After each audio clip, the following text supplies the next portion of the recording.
కానీ 100 రోజులు మీకు వ్యతిరేక ప్రభావం చూపించాయి. మీరు బంధులు ప్రకటించి ఏ బంధుని సరిగ్గా అమలు చేయలేదు కాబట్టి మీకు అది రాబందుగా మారింది అని రాజకీయ విశ్లేషకులు అంటున్నారు కదా. రాబందులు ఇప్పుడు ఎవరికి రాబందు అయితే తెలుస్తుంది కదా. జీవన్ రెడ్డి గారు, బీజేపీ నాయకులు అసలు టీఆర్ఎస్ అనేది ఇంకా ముగిసిపోయిన అధ్యయనం, బీఆర్ఎస్ అనేది ఇంకా మూసిడమే అన్నారు. చాలా మంది అన్నారు బక్కపలసుడు ఆయన తెలంగాణ తీసుకొస్తాడా 2001 నవ్విర్రు. టీవీ జర్నలిస్టులు కూడా ఏం మాట్లాడుతున్నారు, ఇక్కడ కేసీఆర్ ఎక్కడ బక్కపలసుడు ఆయన, గీన ఢిల్లీ మీ ఎంపీ సీట్లు ఎంత, మీ అనుభవం ఎంత, మీరెట్లా తెలంగాణ తెస్తారు అని చెప్పి చాలామంది ప్రశ్నించారు. వాళ్ళందరి ప్రశ్నలను దాటుకొని ముందటికెళ్ళి 36 జాతీయ పార్టీలు నొప్పించి కేవలం 2 సీట్లు ఉన్నటువంటి ఎంపీ సీట్లు, 2 సీట్లు తెలంగాణ వచ్చిన రోజు జాతీయ పార్టీని ఒప్పించి మెప్పించి, మెప్పకపోతే మెడలు వంచి తెలంగాణ రాష్ట్రాన్ని ఏ విధంగా తీసుకొచ్చిండో అదే విధంగా జరుగుతాయి. ఇప్పుడు మీరు కేసీఆర్తో సన్నిహితంగా ఉంటారు కదా, మీరు దగ్గరగా ఉంటారు, చూస్తుంటారు. ఇప్పుడు ఆరోగ్య పరిస్థితి ఎట్లా ఉంది, మెరుగైపోయిందా, మళ్ళీ రికవర్ అయ్యి పార్టీ మీరు మళ్ళీ గెయిన్ అయ్యే పరిస్థితి ఉందా? ఇంకా 25 సంవత్సరాల వరకు 30 సంవత్సరాల వరకు మళ్ళీ రానున్నది మాదే. దీని తర్వాత అంటే 20 ఏళ్ల కింద కేసీఆర్ వేరు, ఇప్పుడు కేసీఆర్ వేరు. అంటే ఇప్పుడే మంచి ఏజ్ కూడా కొంచెం కొత్త ఎరా స్టార్ట్ అయింది. ఆరోగ్యం చాలా బ్రహ్మాండంగా ఉన్నాడు, దేవుడి దయ వల్ల. ఆయన మంచి ఉంటాడు. ఆయనకు ఒక్కరి ఆశీర్వాదం కాదు, ఈ తెలంగాణ ప్రాంతంలో 4 కోట్ల ప్రజల మంది ఆశీర్వాదం ఉంది. 2 కోట్ల మంది మా ఆడబిడ్డల ఆశీర్వాదాలు ఉన్నాయి. లక్షల మంది పెళ్లిళ్ళు చేసుకున్న కళ్యాణ లక్ష్మి తీసుకున్నటువంటి మా బిడ్డల ఆశీర్వాదాలు ఉన్నాయి. వాళ్ళ పుట్టిన బిడ్డల కేసీఆర్ కిట్లు ఇచ్చిన ఆశీర్వాదాలు ఉన్నాయి. మా బిడ్డల పెళ్లిళ్ళు చేసిన ఆశీర్వాదాలు ఉన్నాయి. వేలాది మందికి సీఎం రిలీఫ్ ఫండ్లు ఇచ్చి ఆరోగ్యాన్ని కాపాడిన ఆశీర్వాదాలు ఉన్నాయి. ఈ రాష్ట్రంలో 100 పడకల ఆసుపత్రి ప్రతి నియోజకవర్గానికి ఇచ్చిన ఆశీర్వాదాలు ఉన్నాయి. రైతులకు ఇచ్చిన రైతు బంధు ఆశీర్వాదం ఉంది. దళితులకు ఇచ్చిన ఎంతవరకు ఇచ్చినామో అంతవరకు ఇచ్చిన దళిత బంధు ఆశీర్వాదం ఉంది. ఆయన ఆరోగ్యం చాలా బాగుంటుంది. ఆయన నిండు 100 ఏళ్ళు బతుకుతాం బ్రహ్మాండంగా. మళ్ళీ 100% బతకాలని మేము కూడా కోరుకుంటున్నాము. మన దాని గురించి ఒక్క నిమిషం. ఇప్పుడు రేవంత్ రెడ్డి గారి వయసు ఉద్యమంలో కేసీఆర్ గారి వయసు అంత ఉంది. ఇప్పుడు కేసీఆర్ గారి వయసు పెరిగింది, 10 years అవకాశం వచ్చింది, ఉద్యమం తెలంగాణ తీసుకొచ్చారు. దాంట్లో ఎలాంటి డౌట్ లేదు, ఎవరికి శశభిషాలు లేవు దాంట్లో. ఆ క్రెడిట్ ఆయనకు ఉంటుంది, నిజంగానే తొలి ముఖ్యమంత్రి. కానీ అంత షార్ప్ ఉండకపోవచ్చు గతంలో తీసుకున్న నిర్ణయాల కంటే కూడా, ఎందుకంటే ఈ ఏజ్లో ఉన్నారు.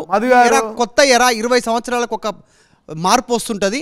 అట్లాగే ఈ మార్పు వచ్చిందని రేవంత్ రెడ్డి చెప్తా ఉన్నారు డైరెక్ట్. ఇప్పుడు తెలంగాణ మదానికి పేరే ఉన్నది. మాకంటే ఎక్కువ కేసీఆర్ గురించి నీకు తెలుసు, అనువు తెలుసు. ఇవాళ మేమేమంటున్నామంటే, ఇప్పుడు ఆయన రేవంత్ రెడ్డి గారు ఏం చేస్తారు, ఏం మార్పు అవుతుంది అంటే, కిరణ్ కుమార్ రెడ్డి వయసు ఎంత అండి, ఆయన బ్యాక్గ్రౌండ్ ఏందండి? ఒక్కసారి ఎమ్మెల్యే గానులు కూడా ఈ దేశంలో ముఖ్యమంత్రులు అయ్యారు. ఒక్కసారి ఎమ్మెల్యే, వితౌట్ ఎమ్మెల్యే కూడా కొన్ని రాష్ట్రాల్లో ముఖ్యమంత్రులు అయ్యారు. కొన్ని రాష్ట్రాల్లో ఏం చేయకుండా 7 సార్లు ముఖ్యమంత్రి అయ్యారు. తెలంగాణ వేరు, తెలంగాణ ప్రాంతంలో ఉన్న ప్రజలు వేరు, వాళ్ళ హావభావాలు వేరు. ఒకసారి మార్పు కావాలనుకున్నారు. మీరు దగ్గర ఉన్నారన్నారు కదా కేసీఆర్ కు, నిజంగానే కేటీఆర్ ను ముఖ్యమంత్రి చేయకపోవడం మిస్టేక్ అనుకుంటున్నారా? అందరు పొలిటికల్ లీడర్స్ లాగానే గతంలో ఇప్పుడు వేరే రాష్ట్రాల ముఖ్యమంత్రి కొడుకులను చేయలేకపోయారు, మిస్టేక్ అయిందా? అటు చంద్రబాబు, మా రాష్ట్ర అధ్యక్షుడు తెలంగాణ తొలి ముఖ్యమంత్రి కేసీఆర్ గారు, వారి నిర్ణయం వరకు మేము శిరసావిస్తాం. దాంట్లో నేను ఆ విషయాన్ని మాట్లాడేంత పెద్దోని కాదు, గొప్పని కాదు. చర్చ వచ్చిన మాట వాస్తవమా, నిజమేనాది? మేము ఏమంటామంటే, అందుకోసం చెప్తా కదా నేను, ఏదైనా మాట చెప్పే ముందు, boss is boss, king is king, boss is always right, my boss is KCR, I live for my boss, I die for my boss. ఆయన కోసం ఉంటా నేను, అంతే.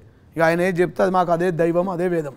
జీవన్ రెడ్డి గారు, తెలంగాణ వచ్చిన తర్వాత 2014లో మొదటి అభ్యర్థి మీరే, టీఆర్ఎస్ ఎమ్మెల్యే క్యాండిడేట్. మొన్న కూడా మీరే, ఇంతకుముందు కూడా నేనే. ఇప్పుడు 2024 ఎంపీ ఎన్నికల్లో కూడా మీ అభ్యర్థిత్వం ఏమైనా ఉందా? ఇప్పుడు ఎంపీకి ఏమైనా పోటీ చేయబోతున్నారా? ఇప్పుడు మాకు ఆలోచన లేదు. మా ముఖ్యమంత్రి గారు డిసైడ్ చేస్తారు అభ్యర్థులను, అది తొందరలో ఇస్తాం. నాకు లిస్టు అందిన వెంటనే ప్రసాద్కి పంపిస్తా. మన టీవీలో మొదట టెలికాస్ట్ చేద్దాం. నేను అంటున్నా కదా, మేము ఇప్పుడు మీకు తెలుసు, మేము 23 ఏళ్ళ నుంచి ఉద్యమంలో ఉన్నాం. నేను అనేది ఏంటంటే, చెప్పండి సార్. ఎస్, మేడిగడ్డ గురించి మిమ్మల్ని క్వశ్చన్ అడగాలనుకుంటున్నారు. నేను ఇందాక అడిగాను, మీరు ఇంకా ఆన్సర్ ఇవ్వలేదు. మేడిగడ్డ గురించి నేను అడిగాను. మేడిగడ్డ గురించి మీరు ఇంత వాదిస్తున్నారు, కేసీఆర్ని ఒక మాట అంటే కూడా ఊకోరు మీరు. కానీ మేడిగడ్డ మీద ఇంత జరుగుతుంటే ప్రజలకు మీరు సమాధానం చెప్పలేదు. ఇప్పుడు వాళ్ళ అవినీతి మీరు నిరూపిస్తా అంటున్నారు, సిద్ధంగా ఉన్నారా? కాళేశ్వరం ప్రాజెక్ట్ అంటే ఒక మేడిగడ్డనే కాదండి, అనేక ఎత్తిపోతాల పథకాలు, అనేక కెనాల్స్, అనేక ప్రాంతాలకు నీళ్లు, అనేక బ్యారేజ్లు.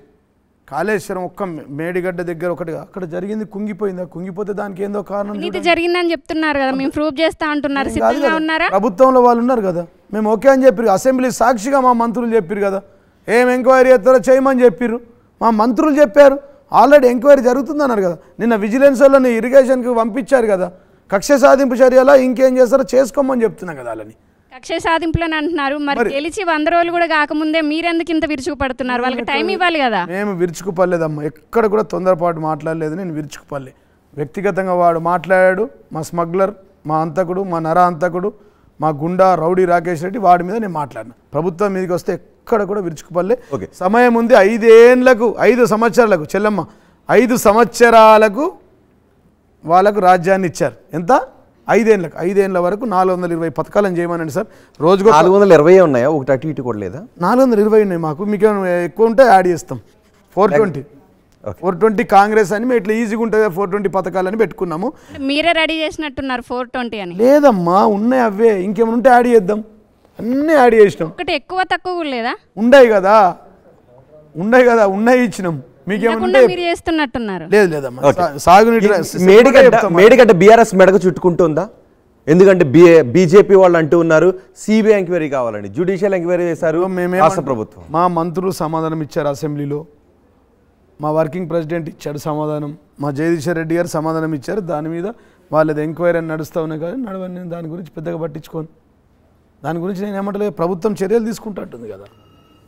ఓకే, ఒకవేళ తప్పు చేస్తే వాళ్ళు శిక్ష పడతాయి కదా మాకు. రైట్. జీవన్ రెడ్డి గారు, మీరు చీటికి మాటికి దుబాయ్ ఎక్కి వెళ్తుంటుంటారు. ఎక్కడ వెళ్ళలే, ప్రచారం, ఇవన్నీ ప్రచారాలే. నాకు దుబాయ్ లేదు, దుబాయ్లో బిజినెస్ లేదు, దుబాయ్ బంగారు వ్యాపారస్తులు లేదు, దుబాయ్ లేదు, దుబాయ్ బంగారం లేదు. నువ్వు పోయినట్టే టూరిస్ట్, నువ్వు ఒకసారి పోతే నేను 2 సార్లు పోయినా కావచ్చు. ఇప్పుడు ఎలక్షన్స్ ఉన్నాయి, ఎలక్షన్ తర్వాత ఒకసారి పోవాలంటే భార్య పిల్లలతో విహారయాత్రకు వెళ్తారు. దాన్ని పట్టుకొని దుబాయ్లో నాకు సంబంధం లేదు, దుబాయ్లో వ్యాపారం లేదు, దుబాయ్లో కంపెనీలు లేవు. అసలు ఇదే ప్రచారం. నేను అంటా కదా, నిజం కడప దాటక ముందే అబద్ధం అంతా తిరిగి వస్తుంది హైదరాబాద్ అంతా అని చెప్తాను. జీవన్ రెడ్డి గారు, మీ పైన ప్రత్యర్థులే కావచ్చు, మీ రాజకీయ పరంగా కావచ్చు, కొంతమంది స్టేట్మెంట్ చేస్తూ ఉంటారు. నేను డైరెక్ట్గా అనదలుచుకోలేదు. అమ్మాయిల గురించి జీవన్ రెడ్డి పైన కొన్ని వ్యాఖ్యలు చేస్తారు. వాటి మీద మీరు వాళ్ళు మాట్లాడినప్పుడు ఇక్కడ రెస్పాండ్ అయ్యారా? కాకుంటే ఇప్పుడు రెస్పాండ్ కాదు. పూర్తిగా తప్పు, అవాస్తవం. ఇవే అభాండాలు, ఎక్కడ లేని అన్ని అభాండాలు నా మీద మోపుతూ ఉంటారు. ప్రజలు గమనిస్తారు, ప్రజలకు తెలుసు, విలేకరులకు తెలుసు, జర్నలిస్టులకు తెలుసు, టీవీ వాళ్ళకి తెలుసు. ఈ అమ్మాయిని గుర్తుపడతారా? తెలియదు, చూడలే ఎప్పుడు. ఓకే, కావాలని అంతకుముందు వచ్చినట్టుంది, ప్రసాద్ గుర్తుంది, మాకు సంబంధం లేదు.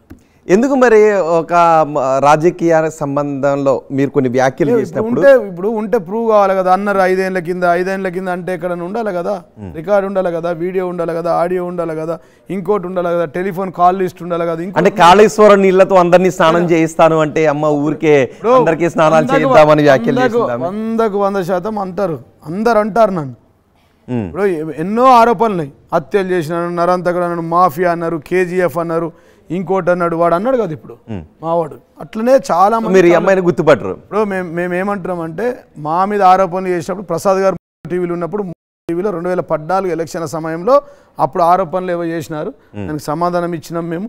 మాకు ఎట్లాంటి సంబంధాలు లేవు, ఏమైనా ఉంటే సంబంధాలు ఉంటే దాని మీద మీరు మాట్లాడమని చెప్పాము అంతే. దాని గురించి ఓకే. అప్పుడప్పుడు జీవన్ రెడ్డి గారు, మీరు ఇందాక షోలో స్టార్టింగ్లో ఎంట్రీ అయినప్పుడు మీ చేతికి వాచ్ ఉండింది, అది గోల్డా, డైమండ్సా, రోలెక్సా, మళ్ళీ ఇప్పుడు లేదు, మధ్యలో మాయమైంది. దాని గురించి ఏమన్నా చెప్తారా? ఏం వాచ్? వాచ్ ఎక్కడ ఉంది? స్టార్టింగ్ లో మీరు ఎంటర్ అయినప్పుడు ఉంది, స్టార్టింగ్ లో ఎంటర్ అయినప్పుడు వాచ్ ఉంది. ఒకటి గుర్తుపెట్టుకోండి, వాచ్ ఇప్పుడు లేదు, కనపడట్లేదు. జేబులో పెట్టుకురా, లేకుంటే గోల్డా, డైమండ్సా, రోలెక్సా? డైమండ్ దాని గురించి ఉంటే చెప్పండి. No problem. వాచ్లు ఉన్నాయి చూపిస్తా, ఇంటికి రా చూపిస్తా, ఉన్నాయి వాచ్లు.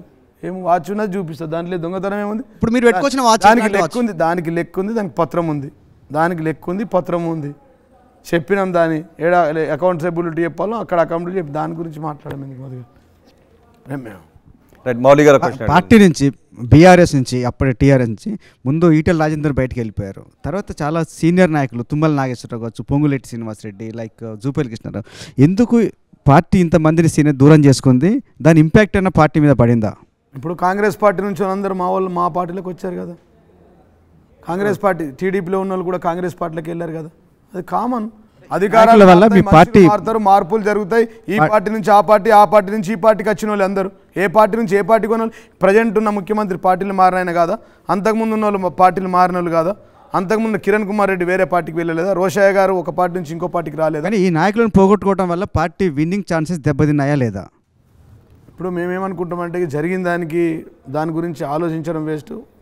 ప్రజలు మాకు మార్పు కావాలనుకున్నారు, మార్పు తీసుకొచ్చారు ప్రజలు.